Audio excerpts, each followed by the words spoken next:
Hi, I'm going to be doing a set-by-set analysis of one of the greatest matches, if not the greatest match of all time, the 1980 Wimbledon final.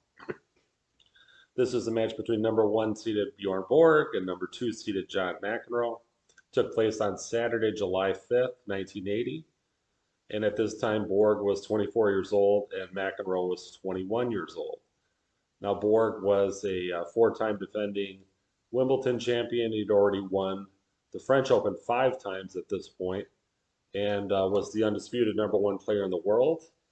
McEnroe was an up and coming player. He had moved up to number two, just nudged past Jimmy Connors, and he had one major champion at to this point, the 1979 U.S. Open.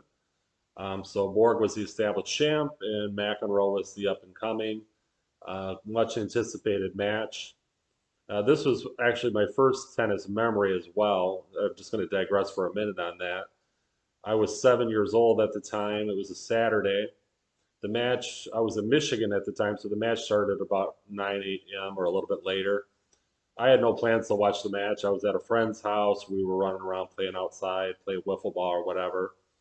And at some point, during the tiebreak on the fourth set, we were called into the house by my friend's dad, and he told us we had to watch this. It was something momentous that we had to watch, and we saw most of the tiebreaker.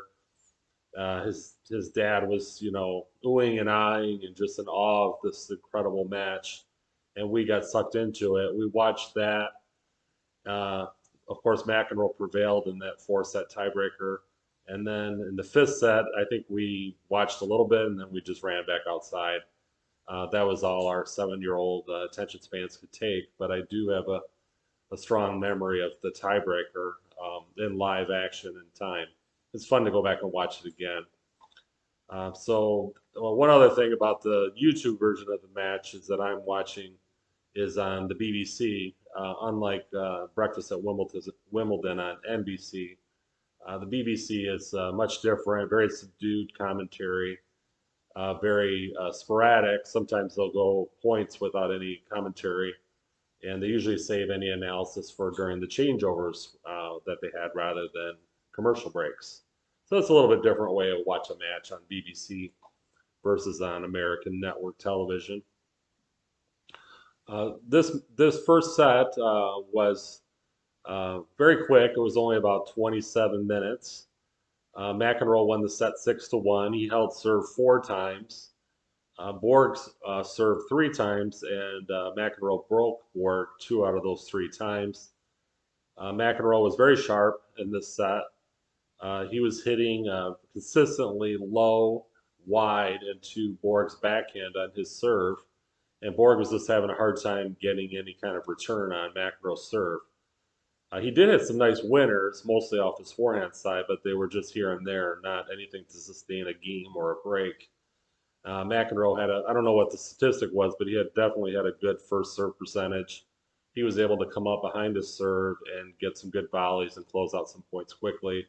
Had some overheads. And generally, when they got into a rally, McEnroe was able to um, hit a great backhand or not so many forehands, but mostly his backhand was probably his strongest shot. Now, Borg served, he didn't serve bad. He just couldn't get any kind of a rhythm going. And that was what really cost him. In the second game, when he did hold his serve, he came up to the net a bit more. So that was something that worked well from him. He did have some service winners where McEnroe couldn't get a return on him. But I'd say overall, McEnroe's serve was a bit stronger. And when they got into rallies, McEnroe was hitting winners where Borg just didn't really have a feel for the set or the rhythm. He couldn't really get going. And McEnroe was just so sharp. Um, the last two games, I've just a couple quick things to foreshadow the whole match. The first 2 points were interesting because McEnroe had a nice serve and volley on the first point, and then the second point, Borg came right back with a forehand winner. So it was like boom, boom. Very much the tone of the first set. A lot of quick points, a lot of forced errors, and some winners too. And then the last two games were another foreshadowing thing. Both games went to deuce. Even though McEnroe won both games, it started to tighten up a little bit.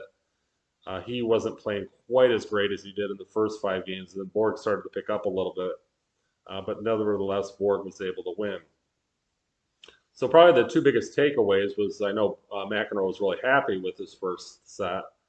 He just needed to keep serving well and so forth. But of course, Borg was going to come back to some point, and Borg really needed to figure out how to continue serving.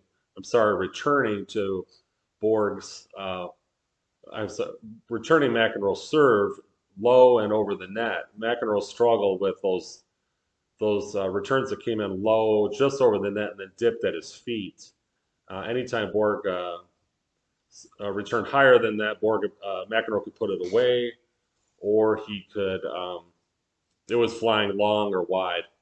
And then the other thing was Borg really didn't get his forehand going at all. That was the one where he typically I saw more winners off his forehand side. McEnroe was really diligent about hitting to Borg's backhand as much as possible, and he had a great touch on a lot of shots too. So very good first set, very quick. Um, Definitely lopsided, but you could see where Borg had some upside and some places to work, and McEnroe played just about as well as he could. So great first set, 6-1, and looking forward to seeing set number 2.